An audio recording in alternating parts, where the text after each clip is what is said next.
G'day, welcome. Today we have Genesis 35 and 36, the close of the Jacob section of the Genesis narrative.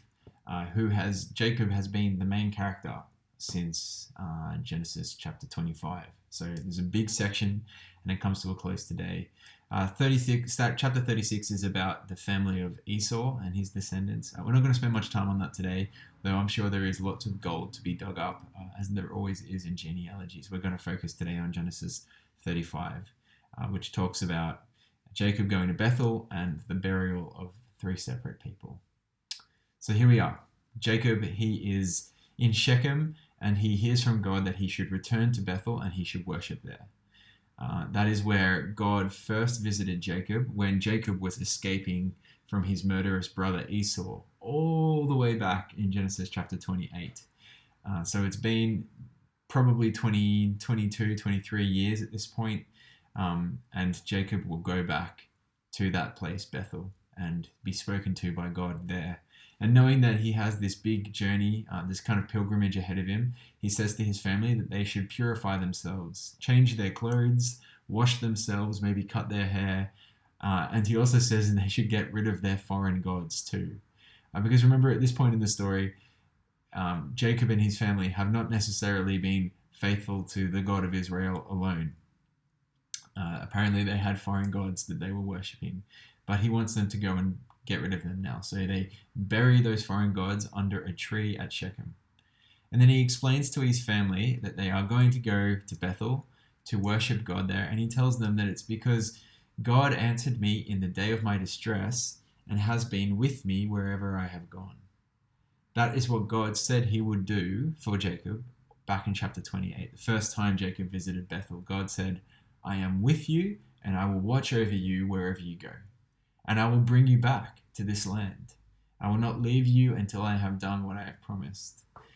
And then we get to this chapter, and Jacob is making this pilgrimage with his family. And we found out at the end of chapter 34 that Jacob was concerned that the Canaanites living around him might attack him and kill him and his family because of the terrible things that his family did to the Shechemites.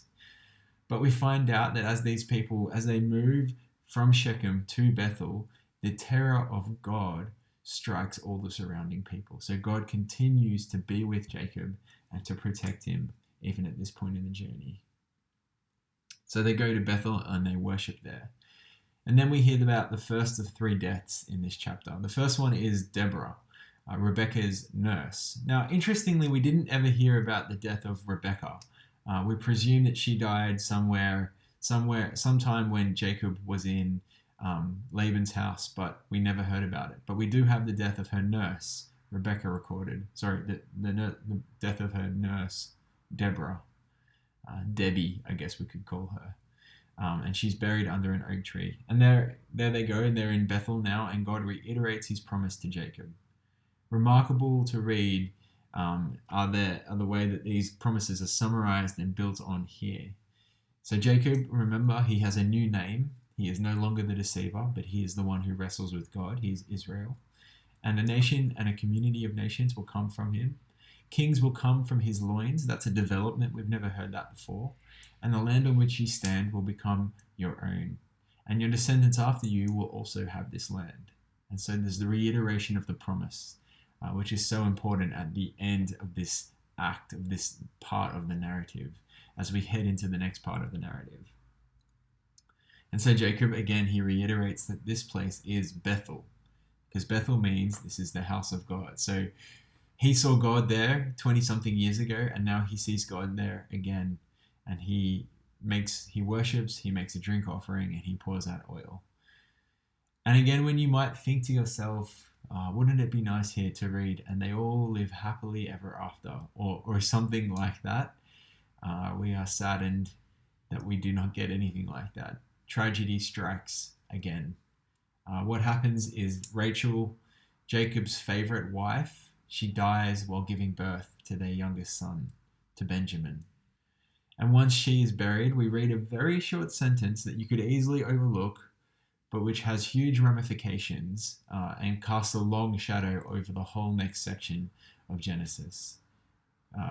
35 verse 22. While Jacob was living in that region, Reuben, the eldest son, went in and slept with his father's concubine Bilhah, and Jacob heard of it. So Reuben is a son of Leah. He's the eldest son of Jacob. And upon the death of Rachel, Reuben goes and sleeps with Rachel's servant, who was another one of Jacob's wives, Bilhah. He has taken his father's wife for himself, which, according to the law, that doesn't exist yet at this point in history, but this is an act that is punishable by death. And again, just like in chapter 34, we know that Jacob, he hears of it. We don't know how he reacts, but he hears of it. And so you can see Jacob storing this up, and there's just all of this potential for what is he going to do about this treachery from his eldest son. And we carry that into the following story. And the other thing we carry into the following story is the conclusion of chapter 35, which is a list of the children of Jacob. Now, it's not given chronologically, which is a very important thing to notice. It's given according to who their mothers were. So the sons of Leah, and the sons of Rachel, and the sons of Bilhah, and the sons of Zilpah. And the reason that it's given that way is that it's suggesting that there is a rift in the family along these lines. Whoever the mother is, there's loyalty to the mother. And you'll see that actually play out in really strong ways when you get to the Joseph story. The sons of Leah feel very strongly about the sons of Rachel, including Joseph and Benjamin. So there we go.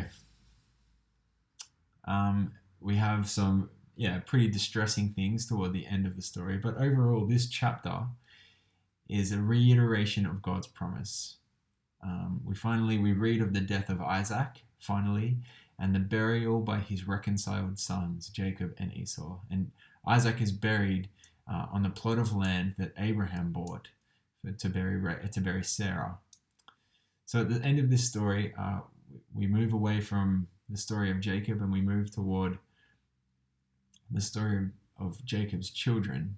And we have in this chapter God demonstrating that his promises remain firm and that they should be relied on.